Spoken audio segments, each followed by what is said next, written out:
တေချာတော့ရေးဘလူးအိပ်ပျော်မှာတော့မဟုတ်ဘူးဘာသူရှိတဲ့နေရာမှန်သမျှကိုတက်မတော်ကင်းထောင်နေမှာပဲကြုံကြုံဆိုလေးနဲ့ကျွေးမှာပဲဘာကြောင့်လဲဆိုတော့ဒီလောက်ရဲဆက်ဆက်အကြမ်းဖက်စိတ်ဓာတ်နဲ့ခုတ်ထစ်တက်ဖြတ်နေတဲ့မရိုင်းရမ်းကားတဲ့ဒီလိုကောင်မျိုးကိုတက်မတော်ကလည်းချိန်မုံမယ်ဆိုတဲ့စိတ်သူ့မှာရှိတယ်အဲ့ဒါကြောင့်ဒီကောင်ရှိတဲ့နေရာမှန်သမျှကင်းလိုက်ထောက်တယ်ဒါရေးဘလူးလည်းအိပ်ပျော်ပဲပုံမပေါ်ဘူးဗျဒီကောင်တေချာဒီကောင်ရှိတဲ့နေရာတိုင်းဒီကောင်နေတဲ့နေရာဒီကောင်ညအိတ်တိုင်းတော့ညအိတ်တော့ဒီနေရာအကြောင်းပြပြီးဟိုနေရာပြောင်းရင်အဲ့ဒါမျိုးတွေဒီကောင်နေရမယ့်သဘောတော့ရှိတယ်ဒီနေ့တင်ဆက်မဲ့အကြောင်းအရာတွေကတော့လက်ရှိအခြေအနေတွေနဲ့ဆက်ဆက်နေတဲ့ဖြစ်စဉ်တချို့ကိုစူးစီးပြီးတင်ဆက်ပေးသွားမှာဖြစ်ပါတယ်ပထမဆုံးအနေနဲ့ရွှေဘုံမြို့နယ်အတွင်းရေဘေးကယ်ဆယ်ရေးလုပ်ငန်းတွေဆောင်ရွက်နေစဉ်ဖြစ်ပွားခဲ့တဲ့ဖြစ်စဉ်တစ်ခုအကြောင်းကိုပြန်လည်တင်ဆက်ပေးမှာဖြစ်ပါတယ်အဲ့ဒီနောက်မှာတော့ပြည်တွင်းနဲ့လက်နက်ကိုင်အဖွဲ့တွေရဲ့လှုပ်ရှားမှုတွေရေဘေးကယ်ဆယ်ရေးနဲ့နိုင်ငံရေးအခြေအနေတွေကြားဆက်ဆက်နေတဲ့အကြောင်းအရာတွေကိုဆက်လက်ပြောပြသွားမှာပါ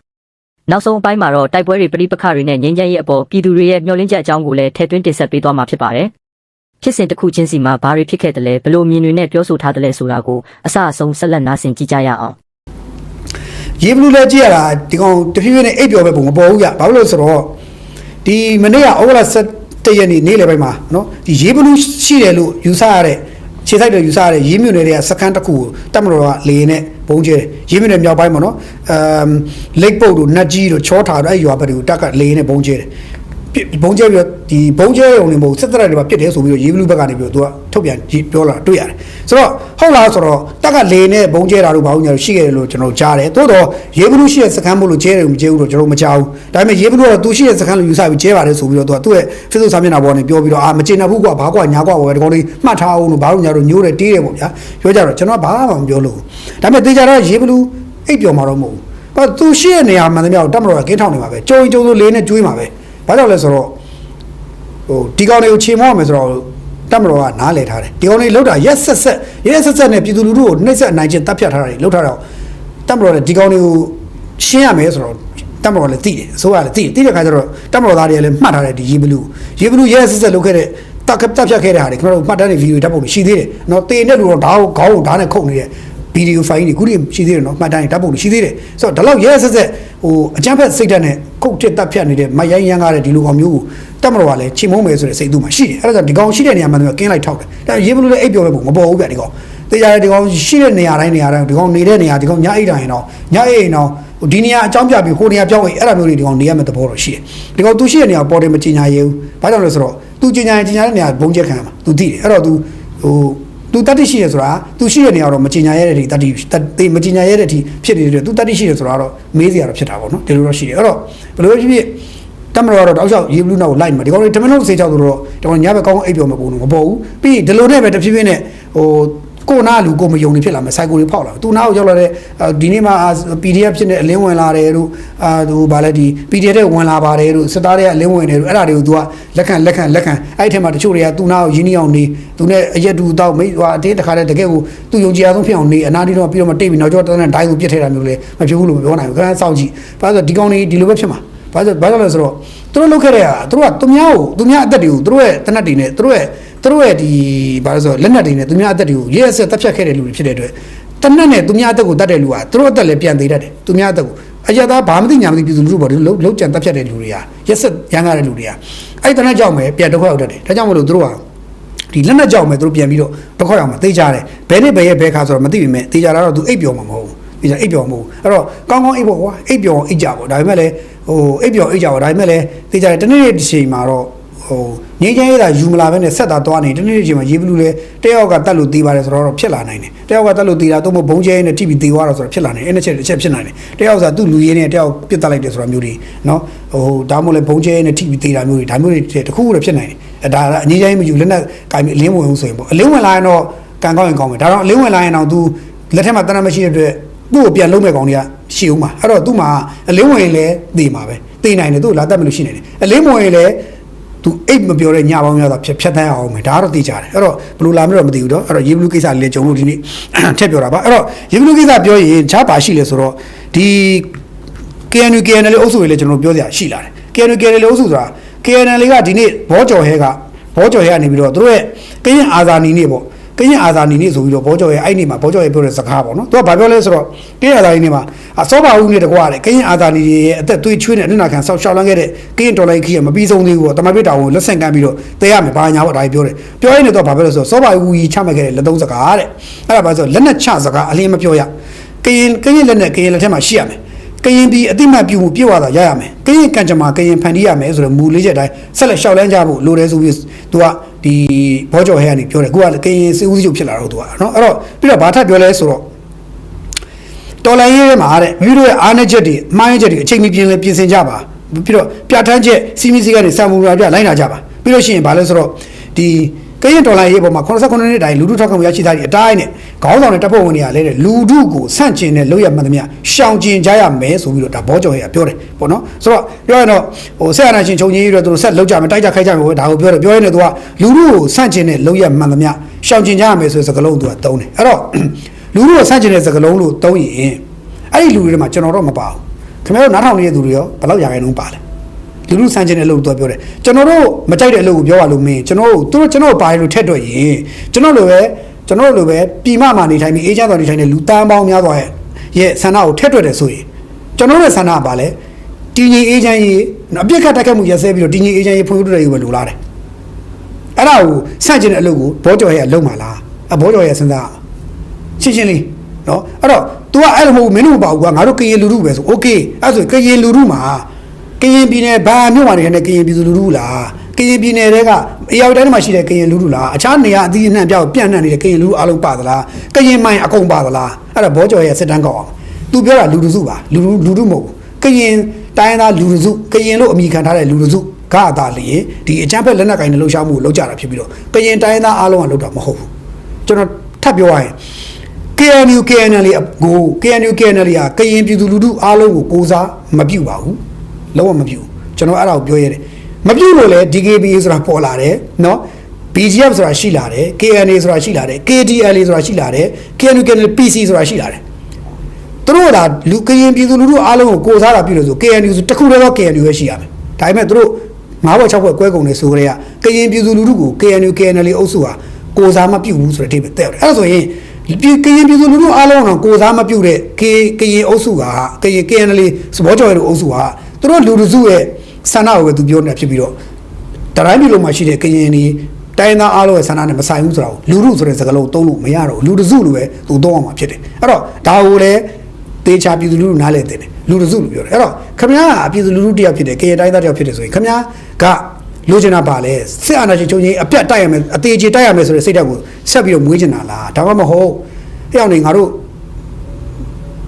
ကြိုက်โอเคငါတို့တွေအပြစ်ကတိုက်ခိုက်မှုတွေရဆဲပြီးတော့တင်းကြီးအေးချမ်းရေးလိုလားပါတယ်ကွာငင်းချမ်းရေးလိုလားပါတယ်ကွာတိုက်ပြီးတော့ပဲလိုလားပါတယ်ကွာစစ်တိုက်နေရတယ်ငါတို့မလိုချင်တော့ဘူးစစ်တိုက်တယ်လည်းမကြိုက်တော့ပါဘူးကွာဆိုရင်ကရင်လူထုကအဲ့လိုတောင်းဆိုတယ်ဆိုရင်အဲ့ကရင်လူထုအတန်လည်းထွက်ဖို့လူတစုရဲ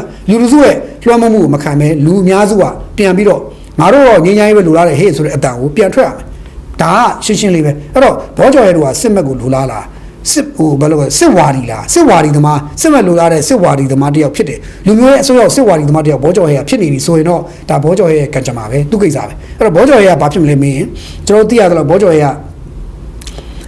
ဲနည်းနည်းလေးဒီရှေ့ကဂျော်နီဟိုသူ့ရှေ့ကစေဦးစီးချုပ်စောဂျော်နီတို့ဘာလို့လောက်တော့သူကဒီမပြတ်သားတာမဟုတ်ပြတ်သားတယ်လို့ပြောတယ်ပြီးတော့ကျွန်တော်သိရသလောက်ပေါ့နော်ပြီးတော့စောတော်နီတို့ကွယ်ထူးဝင်းတို့အဲ့ဒီ KNU ဘိုးအုပ်စုနိုင်ငံရေးအုပ်စုနဲ့ဘောကျော်ရဲစီရေးအုပ်စုနှစ်စုဟာ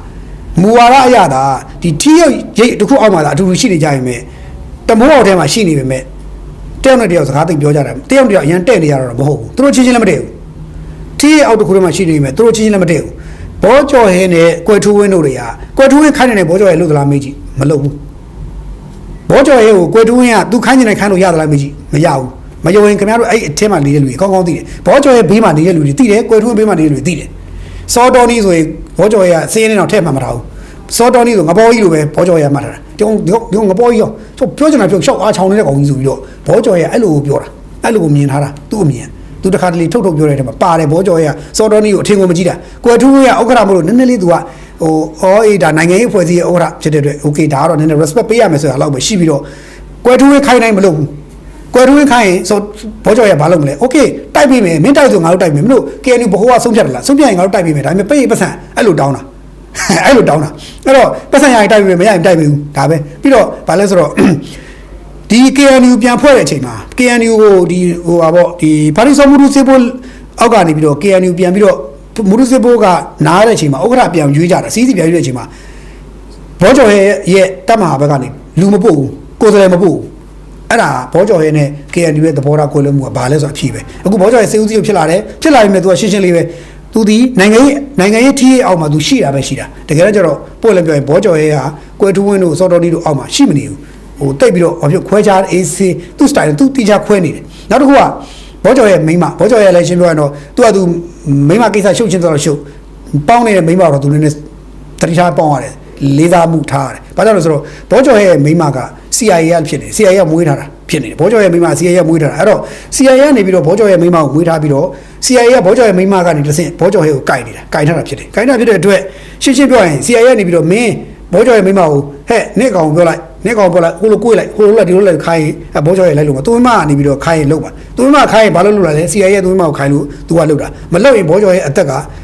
ကအဲ့နေနဲ့မနဲ့မှာအသက်ရှိပါမလားဆိုတော့မသိနိုင်တဲ့အနေအထားမျိုးပါရှိတဲ့အတွက်ဘောကျော်ရဲလည်းအဲ့ဒါကိုကြောက်တယ်နော်သူ့ဘေးနားမှာထားရတာသူ့မိမကိုထားရရတယ်ဆိုပေမဲ့သူ့မိမလည်းသူ့မိမဖြစ်ဘသူဖြစ်ထားအေးသူမယုံကြည်ဘူးဘာလို့ CIA ရဲ့သူ့မိမကိုကြိုက်ထားရဆိုတော့သူသိလို့ကြိုက်တယ်ဆိုတာဟိုလိုဒီလိုရှောက်ကြင်တော့ဘာမှမဟုတ်ဘူးဟိုသူ့မိမကြောင်းဟိုအရင်ကအမေရိကမှာကြောင်းတော့တဲ့အချိန်မှာသူ့မိမကိုအများကြီး support လုပ်ပေးတာ CIA ရဲ့ကောင်းကောင်းမွေးလိုက်တယ်သူ self ဖြစ်နေမွေးထားတာဒါကကရင်အုပ်စုတွေမှာကောင်းကောင်းသိကြတယ်ကရင်တွေကောင်းကောင်းသိပါတယ်ကရင်ဆိုတာကရင်နိုင်ငံရေးသမားတွေကရင်လက်နက်ကိုင်အုပ်စုတွေကကောင်းကောင်းသိကြတယ်အဲ့တော့ဘောကျော်ရဲကနည်းနည်းတစ်ခုကောင်းတာ तू ကအခုလက်နက်ကိုင်အုပ်စုတွေအကုန်လုံးကျွန်တော်တို့အဲ့ဒါ MP New the Statesman ရဲ့ the Statesman journal အပတ်စဉ်ဘယ်လောက်လဲကျွန်တော်လုံးဝနှစ်ပတ်လောက်ကထွက်တဲ့နှစ်ပတ်ကျော်လောက်ကထွက်တဲ့ journal မှာအသေးစိတ်ဘောကျော်ရဲနဲ့ပတ်သက်တဲ့ဘောကျော်ရဲဘယ်လိုလူမျိုးလဲဆိုတော့ကျွန်တော် interview ပါတယ်ပြီးတော့ကျွန်တော် MP New website မှာခဏတော့ရှာကြည့်ရင်အဲ့မှာတော်တော်များရှင်းပြထားတယ်အခုကျွန်တော်ရှင်းပြထားတဲ့ပုံပြည့်စုံတယ်တော့ကြည့်လိုက်ပါအဲ့တော့ဘောကျော်ရဲဒီဘယ်လိုလူမျိုးလဲဆိုတာတွေ့ရလိမ့်မယ်ဒါလေးကကျွန်တော်ကြုံကြိုက်လို့ဒီနေ့ထည့်ပြောတာပေါ့နော်အဲ့တော့ဘောကျော်ရဲကလူဒုလို့ပြောရမယ်ကျွန်တော်ထင်တယ်လူတစုဂါတာလီဘောကျော်ရဲတို့ကိုစားပြုတာဖြစ်တယ်လူတစုတို့ကကိုစားလူတစုကိုကိုစားပြုတယ်လူတစုရဲ့ဘာခေါ်လို့ဆိုတော့မြောက်တွေပေါ့လူတစုရဲ့ဘာခေါ်လူတစုရဲ့ဘာခေါ်လဲအဖွဲ့တွေပေါ့နော်အဖွဲ့တွေပဲဖြစ်တယ်လူတို့ရဲ့အဖွဲ့တွေတော့မဟုတ်ဘူးလူတစုရဲ့အဖွဲ့တွေပါအဲ့ဒါကိုတို့ကလူတို့ဆိုတဲ့စကားလုံးကောင်းကောင်းသုံးပြီးတော့သူကဝါရပြတ်မှုကြိုးစားတာပေါ့နော်ဒါတစ်ခုပေါ့နောက်တစ်ခုကဘောကျော်ရဲအဲ့လိုပြောတယ်နောက်တစ်ခါဂွမ်မောကဟောဆိုတော့ဂွမ်မောကလည်းနည်းနည်းလေးလူမိုက်စကားတွေနည်းနည်းပြောလာတယ်ဂွမ်မောကလည်းဒါကြတဲ့ကာတုံးကွန်ကွန်တို့ကလေအခုချိန်ဒီလူမိုက်စကားပြောနေတော့ဗျအခုချိန်ဒီအသက်တွေရောက်တဲ့ဒီလူမိုက်စကားပြောတော့ကိုယ့်အသက်ကိုယ့်ရွယ်မှမထောက်ကိုယ့်ရဲ့ဟိုအနေထားမှမထောက်နော်လူမိုက်စကားပြောတော့ကာတုံးကွန်ကွန်တို့ကအခုချိန်ဒီပြောနေတော့ကာတုံးကွန်ကွန်ပေါ့နော်ကျွန်တော်ကာတုံးကွန်ကွန်ပဲခေါ်ပါတယ်နော်တော်တော်များကျွန်တော်ပြောပါတယ်မင်းဂွမ်မောတို့ကကွာမင်းရှောက်မပြောတော့ကောင်းမယ်မဟုတ်ကျွန်တော်တော့ပွင့်လေးပြောမှာပဲကာတုံးကွန်ကွန်ပဲဘာလို့ဆိုသူငိမ့်ငိမ့်ဆွေးနွေးဖို့လာရင်ကျွန်တော်လက်ခုပ်တီးမယ်မဆွေးနွေးရင်ဒီအောင်ဂျမ်းဖတ်သမားပဲကျွန်တော်ရှင်းရှင်းလေးပဲဒါကျွန်တော်အဲ့လိုပဲခံထားတယ်အဲ့တော့ကာတုံးကွန်ကွန်ကဘာပြောလဲဆိုတော့သူ့ရဲ့ဥက္ကဋ္ဌဗိုလ်ချုပ်ကြီးအင်ဘလာပြောတဲ့စကားကိုသူပြန်ပြီးတော့ထပ်ဆင့်ပြီးတော့ဘာသာပြန်ပြီးတော့သူပြောတယ်ဘာပြောလဲဆိုတော့အာနာရှင်စနစ်ချုပ်ငြိမ်းရေးကိုဝိုင်းဝန်းတိုက်ပတ်ဝိုင်းဝန်းကျိုးပန်းနေတဲ့အချိန်ဖြစ်တယ်ဒီလိုအချိန်မှာအာနာရှင်စနစ်ချုပ်ငြိမ်းကျိုးပန်းနေတဲ့အချိန်မှာအချို့လူတွေကအာနာရှင်စနစ်ရဲ့အရှိကြစေဖို့အတွက်တောက်တိုင်ဖြစ်ပူပေါင်းကူညီနေတာကျွန်တော်အားလုံးသိဖြစ်တယ်ဒါကြောင့်မို့လို့ဒီကနေ့မိန်ကုန်းမှာတော့ဒီကနေ့အချိန်စပြီးရက်တီပြီးအမှန်တရားမှာရက်တီကြဖို့သတိပေးထားတာတွေ့ရပါတယ်။ဘာညာဖို့ဆိုပြီးတော့သူကအာနာရှင်ရဲ့တောက်တိုင်တွေဖြစ်ပူပေါင်းနေတဲ့သူတွေကသတိပေးတယ်ပေါ့ဗျာဒါမျိုးပြောချင်တာဆိုတော့သူပြောချင်တာကတော့အာနာရှင်တောက်တိုင်တွေပြောတာတချို့ကကျွန်တော်အခုပြောရုံးတန်ပြောပြီးရင်တချို့တွေက comment မှာရေးလိမ့်မယ်ကျော်နုမင်းကိုပြောနေတာမင်းကိုခေါင်းမနှုတ်လောက်တာနှုတ်လောက်ခဲ့တယ်ဘာညာပြောလိမ့်မယ်ခင်ဗျအဲ့လောက်ကြက်မပြေမဖြစ်ကြနဲ့ခင်ဗျအဲ့လောက်ကြက်မပြေမဖြစ်ကြနဲ့သူပြောနေတာကျွန်တော်မဟုတ်ဘူးသူပြောနေရှမ်းဒီအဖွဲ့တွေမင်းစေတန်းတို့ဝါရစုအဖွဲ့တွေဒါကိုပြောနေတာနော်ဘာလို့ဆိုသူ့အတွက်ကအတားစီးရမင်းစေတန်းတို့ဝါရစုအဖွဲ့တို့ရှမ်းဒီအဖွဲ့တွေကသူ့အတွက်ကတော်တော်လေးတက်မတော်တိုက်ရတာခဏထားမင်းစေတန်းတို့ဝါရစုနဲ့ဟိုဘက်ကဒီရှမ်းဒီတိုင်းလိုက်အဖွဲ့တွေနဲ့ဟာအဲ့နှစ်ဖွဲ့နဲ့ SN တွေနှစ်ဖွဲ့နဲ့သူကတော်တော်ခြာလက်ဘက်လဲနေပြီဘာလို့ဆိုကိုမင်းစေတန်းတို့အဖွဲ့တို့သူသွားတိုက်တယ်ပြီးခဲ့တဲ့ရက်ပိုင်းကကိုမင်းစေတန်းတို့အဖွဲ့ကိုတိုက်တာကိုမင်းစေတန်းစခန်းကိုသူတို့ကဲရဝင်တိုက်လိုက်စခန်းသိမ့်လိုက်ဘာညာရှောက်ပြောတယ်ကျွန်တော်မေးပြီးမြလန့်မေးတယ်မဟုတ်ဘူးတဲ့ကိုကျော်မဟုတ်ဘူးတဲ့အဲ့သူတို့တိုက်တယ်ဆိုပြတဲ့ဗီဒီယိုကလစ်ကတဲ့ဝေလာဒေတာဝေလောဒေတာဝေလောဒေတာလို့ခေါ်တယ်ကျွန်တော်မခေါ်တာဘူးနော်ဝေလောဒေတာမှာတဲ့ပြီးခဲ့တဲ့တော့ဝေလောဒေတာမှာပြီးခဲ့တဲ့9လပိုင်းလောက်ကဖြစ်ခဲ့တာတဲ့ဝေလောဒေတာမှာလာပြီးတော့သူတို့အုပ်စုလိုက်လာပြီးတော့တိုက်ခဲ့တဲ့ဗီဒီယိုကလစ်အဲ့ဗီဒီယိုကလစ်ကိုပြန်အသုံးချပြီးတော့သူတို့လာတိုက်ပါတယ်ဆိုဝါရပြန်တာတကယ်တော့တဲ့သူတို့တနန်းစင်းပွဲရှိတာလည်းမှန်တယ်ဒါပေမဲ့လာတိုက်တာလည်းအဝေးကနေလှမ်းပစ်တာပဲရှိပါတယ်တဲ့လာပြီးသူတို့စကောင်သိန်းနေတယ်မလုပ်ခဲ့ပါဘူးတဲ့သူတို့အဝေးကလှမ်းပစ်တယ်လက်လက်ကြီးလှမ်းပစ်တယ်ဒဏ်ရာရတဲ့တယောက်ရှိတယ်ကျန်တာလွှဲပြီးဘာမှကြီးမှမဖြစ်ပါဘူးတဲ့အေးစစ်စစ်ပဲတဲ့ကျန်မှာကောင်းအောင်ပုံမှန်ပဲဒီကောင်နေသူတို့အခြေအနေရှေ့မတိုးနိုင်တော့တဲ့ခါကျတော့အဝေးကလှမ်းပစ်ပြီးတော့ဝါရပြန်တယ်လို့ပဲလုပ်တော့တာတဲ့အေးစစ်ကောင်းကောင်းမဟုတ်ပါတဲ့ဗီဒီယိုကလစ်ကလည်းဝေလော်ဒေတာဖြစ်တဲ့9လပဲဖြစ်တဲ့အာယူပြန်တင်နေကြတာတဲ့အဲ့ဒါယူအုပ်ကြီးမှတ်နေပါနဲ့တဲ့ဆိုပြောတယ်ကဲအဲ့တော့ရှင်းရှင်းလေးပဲမင်းစင်တန်တို့ဖွဲ့ကမှKIO ကောင်းကောင်းလေးတစ်ဆင့် KIO ပြန်ဖြီးပြီးပြန်တုတ်နေပြီမင်းစင်တန်တို့ဖွဲ့ရနောက်လီစုဖွဲ့တုတ်ဦးမှာလီစုပြည်စုစစ်ကလည်းပြန်တုတ်ဦးမှာနောက်ဟိုစကုံတရင်တို့အုပ်စုကလည်းပြန်တုတ်ဦးမှာသူနော်ဟိုစကုံတရင်တို့အုပ်စုကလည်းပြန်တုတ်မှာနော်နောက်တစ်ခါ ဥရွှေမောင်းပေါ့နော်ဥရွှေမောင်းရဲ့သားတွေကလည်းသူပြန်တုတ်နေကြပြီပြန်တုတ်နေပြီ KIO ရှမ်းဒီအဆန်တွေကလည်းပြန်တုတ်နေပြီဆိုတော့ तू ပြောနေတယ်အဲ့ဒါကိုပြောနေတာကျွန်တော်တို့ကအဝေးမလို့ကျွန်တော်တို့ကသနက်ကြိုက်တဲ့ကောင်မလို့ तू ခေါင်းနဲ့မထည့်ဘူးသနက်ကြိုက်ပြီးတိုက်တဲ့ကောင်မဟုတ်တဲ့အတွက်ကျွန်တော်တို့ဘာမှခေါင်းနဲ့မထည့်ဘူး तू ခေါင်းနဲ့ပါဆိုတော့ဝါရကျွန်တော်တို့ဒီမီဒီယာနေပြီးတော့သူ့ကိုပြန်ပြောနေတာလေ तू အဲ့ဒါကိုခလုဖြစ်မှာဒါပဲကျွန်တော်တို့ तू ဘာမှလုပ်လို့မရဘူး तू သိတယ်အဲ့တော့ तू ရည်ရွယ်ချက်ကအဲ့ဒါပဲဟိုကောင်တွေပြောနေတာအဲ့တော့တချို့ကကြက်မပြေပဲနဲ့ရှောက်ပြီးတော့စာမတက်ပေးမတက်စာမပေးပဲကြက်မပြေတွေကပါလို့ဆိုကျွန်တော်တို့မင်းကိုပြောနေတာလို့တချို့ကပြောလိမ့်မယ်ခင်ဗျားတို့အဲ့လောက်ကြက်မပြေဘူးဆိုတော့ကျွန်တော်သိတယ်ရှောက်ပြောနေတယ်ခင်ဗျားတို့ကြက်မပြေတယ်ကျွန်တော်သိတယ်လို့တခါလေးပြောချင်တယ်နော်ကဲထားပါတော့အဲ့ဒါကွာမောတော့အခုဒါချင်းချောက်စကားတွေနဲ့တစ်ဖက်ဖွဲ့စီချင်းချောက်နေပြီဆိုတော့ကျန်တဲ့ဖွဲ့တွေအနေနဲ့သူတို့ဘယ်လောက်တော့သူကြောက်စရာကောင်းတဲ့အရာတွေနဲ့သူတို့ရေဆိုင်တွေကလဲတော့ကျွန်တော်တို့မသိဘူးချိန်တစ်ခုရောက်ရင်တော့ KIA ဒီငင်းချိုင်းလုံးမလားမလုပ်ဘူးလားနောက်ဆုံးမှမေးရတယ်ပဲမင်းငင်းချိုင်းလုံးမလား NCA လာမလား Peace Ceasefire လုံးမလားမလုပ်ဘူးလားမလုပ်ဘူးဆိုရင်တော့ငါတို့ကဆက်တိုက်မယ်လုပ်ရင်တော့ငါတို့ welcome ဒါအစိုးရရှင်းရှင်းလေးပဲရော့လက်နှစ်ဖက်ဖြတ်ထားတယ်ဒါက Ceasefire Peace Process ဒါကမင်းလိုချင်လက်နက်ကြီးမင်းဘာလိုချင်လဲတစ်ခုနှစ်ခုပေးလိမ့်မယ်အဲ့ဒါကိုမင်းကဘယ်အောင်ရွေးမလဲအဲ့ဒီမှာမင်း Ceasefire လုပ်မယ် Peace Process ကိုသွားမယ်လို့ဆိုရင်တော့ okay welcome အဲ့ဒါလက်ခုပ်တီးလိမ့်မယ်အဲ့လိုဒါဒီလောက်ဒါကိုရွေးပါဆိုလောကဖြန့်ပြလိုက်မယ်လက်နက်ကြီးတွေလာလိမ့်မယ်အဲ့ဒါပဲအဖြစ်ကအဲ့နှစ်ခုတည်းတစ်ခုလာလိမ့်မယ်အဲ့တော့ထိုးစစ်တွေလာလိမ့်မယ်လက်နက်ကြီးတွေလာလိမ့်မယ်အဲ့ကြတော့မှစစ်အာဏာရှင်တွေကအင်အားသုံးပြီးတော့သူတို့ကိုဘယ်လိုမျိုးလူမျိုးရေးဟောပြောင်းလုံနေပါပြီဘာညာဆိုပြီးတော့ဒီကောင်တွေရှုံးတော့မှအော်ကြအောင်မယ်ခင်ဗျားစောင့်ကြည့်အောင်ကြိုင်အော်ကြအောင်မယ်သူတို့တကယ်လို့အရန်နေရထိုင်အရန်ချက်ပြီးတော့တကယ်ကိုအရန်အချက်တွဲဖြစ်လာပြီဆိုရင်ဘာဖြစ်လဲစစ်အာဏာရှင်လက်နက်ကြီးတွေနဲ့သူတို့ကိုဖိအားပေးပြီးတော့အင်အားသုံးပြီးတော့သူတို့လုံနေပါပြီဘာညာလူမျိုးရေးသုံးအောင်လုံနေပါပြီဆိုပြီးတော့အဲ့မှာခွေးလိုအော်ကြအောင်မယ်တခါနော်အဲ့ဒါကွာမော်ပဲအော်မှာအဲ့တော့ကျွန်တော်အမြင်ကတော့ရှင်းရှင်းလေးပဲကွာမော်ကိုကြက်ပြူချင်တာကာတွန်းကွာမော်ကိုကြက်ပြူချင်တာရှင်းပါတယ်ခင်ဗျားနဲ့ကျွန်တော်တို့နေပြီးတော့မှအေးအေးဆေးဆေးဟဲ့မင်းငါအဲ့လိုပြောခဲ့တယ်ပုံချုပ်ကွာမော်ခင်ဗျားလည်းကျွန်တော်အဲ့လိုပြောခဲ့တယ်ကျွန်တော်တို့အေးဆေးစကားပြောလို့ရတယ်ဆင်ကြအောင်နေပြီးတော့လာခဲ့အဲ့ဒါအကောင်းဆုံးပဲနေပြီးတော့မှလာပြီးဆွေးနွေးပါကျွန်တော်ကဆွေးနွေးဖို့ပဲဝယ်ကန်းလုပ်ချင်တယ်အပြာလမ်းဟိုဖြစ်နေရတာတိုက်နေခိုက်နေပြောနေဆိုနေရတာကျွန်တော်သိမကြိုက်ဆွေးနွေးပွဲပဲကြိုက်တယ်ဆွေးနွေးကြတာကောင်းတယ်ဆွေးနွေးပွဲတက်ဖို့ပဲကျွန်တော်တော့ကာတွန်းကွမ်ကိုတိုက်တွန်းပါတယ်နော်အကိုကြီးအကိုဦးလေးနော်ဦးလေးပေါ့ဦးလေးကိုကျွန်တော်တိုက်တွန်းပါတယ်ပေါ့နော်ဒီလိုပြောပြစီနော်ကဲထားပါတော့ဒါလေးပါပြပြီးတော့ကျွန်တော်တို့ဗာထားပါပြီလဲဆိုတော့ကျောင်းကိစ္စလေးပေါ့ကျောင်းဆိုတာတီဘောဘက်မှာဖြစ်တဲ့ကိစ္စလေးပါဒါလေးကကျွန်တော်တီဘောမှာကျောင်းနေပိတ်လိုက်ရတဲ့ဖြစ်စဉ်ပေါ့ဗျာနော်ပိတ်လိုက်တဲ့ဖြစ်စဉ်လေးတစ်ခုပေါ့ဒါလည်းစိတ်မကောင်းစရာပဲဗျာစိတ်မကောင်းစရာပဲတီဘောမှာကျောင်းနေပိတ်တယ်ဆိုတာချောင်းမဟုတ်ဗျာပြီးခဲ့တဲ့ရက်ပိုင်းတုန်းကပြီးခဲ့တဲ့ကာလတခုကျောင်းဖွင့်ရသေးတဲ့ချိန်တုန်းကဒီတီဘောလွတ်တော်အမှတ်ကနေပြီးတော့သူလိုက်ပြီးတော့ကိုကန့်အဖွဲ့တွေကိုလိုက်ပြောတယ်ဒီကျန်တဲ့ထွေအုပ်ဖွဲ့တွေဖွဲ့စည်းအကုန်လိုက်ပြောပြီးတော့သူကဒီကျောင်းဖွင့်မှုအတကုံကြိုးစားခဲ့တယ်ဒါပေမဲ့အခုကျောင်း18ကျောင်းတိတိကိုဩဂုတ်လ10ရက်နေ့ပိတ်လိုက်ရတယ်တဲ့ဩဂုတ်လ10ရက်နေ့မှာကျောင်း18ကျောင်းတီဘောမြို့နယ်တဲကအခြေခံပညာကျောင်း18ကျောင်းကိုပိတ်လိုက်ရတယ်တဲ့ဘယ်သူပိတ်ခိုင်းတာလဲဆိုတော့သက်ဆိုင်ရာဒေသတော့အုပ်ချုပ်ရေးအဖွဲ့အုပ်ချုပ်ရေးအကြီးဆုံးအမြင့်ဆုံးအာဏာပိုင်အဖွဲ့တွေကပိတ်ခိုင်းတာတဲ့နော်ပိတ်ခိုင်းလိုက်လို့ပိတ်လိုက်ကျောင်း18ကျောင်းပိတ်လိုက်ရပါတယ်ဘာလို့လဲဆိုတော့ခေါင်းစဉ်ကလုံခြုံရေးစိတ်မချရတဲ့ကျောင်းများဖြစ်တဲ့အတွက်ပိတ်သိမ်းပါတယ်ဆိုပြောတယ်အဲ့တော့ပိတ်ခံရတဲ့ကျောင်းတွေနာမည်ကြတော့ဆောင်းကျဲစင်ကြော့အဲ့အထက်ကကျောင်းတစ်ခုနောင်အန်ကတခုပန်ခမ်းမခေါ်နားတောက်အဲ့အစရှိတဲ့ကျောင်းတွေနောက်ပန်ဆောင်မိန်နောင်တုံပန်မိတ်အစရှိတဲ့ကျောင်းတွေပေါ့အဲ့ကျောင်းတွေက18ကျောင်းလောက်ပိတ်ကြလိုက်ရတယ်အဲ့တော့ကျောင်းသားကျောင်းသူ1000ကျော်1100ကျော်နဲ့ကျောင်းဆရာဆရာမ30ကျော်လုံးဝပိတ်သွားပြီးရက်သွားရတယ်အဲ့တော့အဲ့လိုရက်သွားတဲ့ကိစ္စတွေပတ်သက်ပြီးတော့ဘာကြောင့်လဲလို့မေးတော့လုံခြုံရေးစိတ်မချလို့ပြောတယ်အဲ့တော့လွတ်တော်အမှတ်ကတော့ကျွန်တော်တို့ပြောပြပါတယ်သူတို့ဒီဘောမှာတဲ့ကျောင်းတွေဖွင့်ဖို့တော့သူတို့ဥဆောင်ကြိုးစားခဲ့ရပါတယ်တဲ့ဒါပေမဲ့ကျောင်း80ကျော်လောက်သူတို့ကြိုးစားပြီးဖွင့်ခဲ့ရတယ်လွတ်တော်မှာလည်းကျေပြပြတွေမေးခဲ့တယ်ဒါပေမဲ့ဖွင့်နေပြီတဲ့ကိုကန့်နဲ့လည်းပြည်တယ်အောင်သူတို့လုပ်ခဲ့ပြီးပြီတဲ့ဒါပေမဲ့လည်းကိုကန့်နဲ့ပြည်လဲပြီးတော့ကိုကန့်အောင်ဖွင့်ပါလို့ပြောထားတဲ့ဂျားတွေကအခုကျွန်တော်တို့ကျောင်းကိုပိတ်လိုက်ရပါပြီဆိုပြီးကျွန်တော်တို့ပြောတယ်ဆိုတော့အားရစင်ပြည်တဲ့ဂျားတွေကျောင်း18ကျောင်းကိုမလုံခြုံဘူးဆိုပြီးတော့ပိတ်လိုက်တယ်တဲ့နော်အဲ့တော့ကျောင်းသား1000ကျော်နဲ့ကျောင်းဆရာမတွေစိတ်ညစ်ပြီးတော့လှုပ်ထွက်သွားကြပြီသူတို့လည်းစိတ်ညစ်ပြီးစိတ်မကောင်းဖြစ်နေကြတယ်လို့ပြောတယ်အဲ့တော့ဒီနေရာမှာတော့ဗျာလုံခြုံရေးအကြောင်းပြပြီးပိတ်တာကတော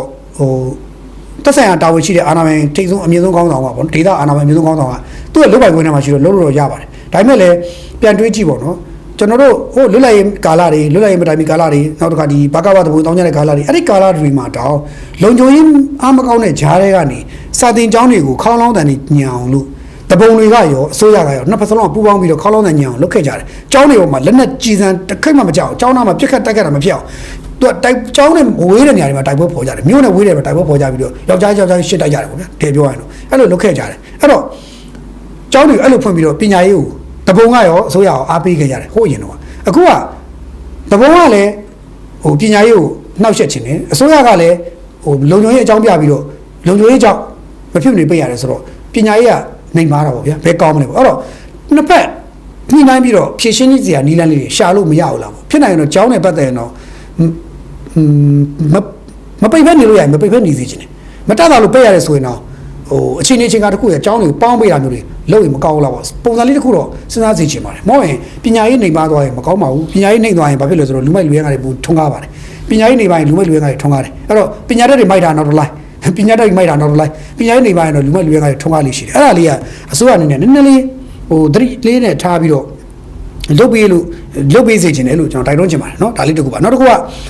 မြန်မာပြက်ကလေးအကြံပေးဖွဲ့ဥက္ကဋ္ဌဆရာတော်ပေါ့နော်ပြန်လုံတော်မူသွားရှာပါပြီဩဂုတ်လ10ရက်နေ့ကပြန်လုံတော်မူသွားခဲ့ပါပြီဆိုတော့မြန်မာပြက်ကလေးအကြံပေးဖွဲ့ရဲ့ရခိုင်ဥက္ကဋ္ဌကတော့အားလုံးတည့်တဲ့အတိုင်းပြီးခဲ့တဲ့ဟိုမော်ယူနဲ့စံတကူးမြန်ရေးတာမှာတရင်သုံးနေကိုလုံးပြန်လုံတော်မူသွားရှာတဲ့ဒေါက်တာဖေးညံပေါ့ဗျာနော်ဘုန်းကြီးဘွားနဲ့ပြန်လုံတော်မူသွားတဲ့ဒေါက်တာဖေးညံသူကတော့ရခိုင်တော့ဥက္ကဋ္ဌလုပ်ခဲ့တယ်တာဝန်ထမ်းဆောင်ခဲ့ဘူးဒေါက်တာဖေးညံထမ်းဆောင်ခဲ့ဘူးတယ်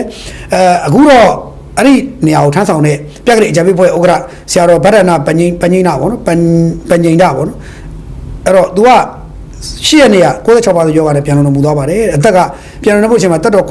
80ပေါ့ဗျာဝါတော့59ကရှိပြီတဲ့နော်ဆိုတော့ပြန်လုံတဲ့အချိန်မှာတော့ပြန်လုံမှုပြီးတော့ဒီနေ့ဩဂုတ်လ7ရက်ဒီနေ့မှာတော့ဒါရန်ကုန်ရေဝေးတုတ်တာမှာဒီနေ့ကျင်းပသွားပါတယ်ဆိုတော့ဒါမြန်မာပြက်ကလေးအကြံပေးဖွဲ့ဥက္ကဋ္ဌဆရာတော်တစ်ပါးပြန်လုံတော်မူတာကိုလူတွေမသိမှဆိုလို့သူ့ရဲ့တပည့်တွေမသိမှဆိုလို့ကျွန်တော်မီဒီယာနဲ့ပေးသိတာဖြစ်ပါတယ်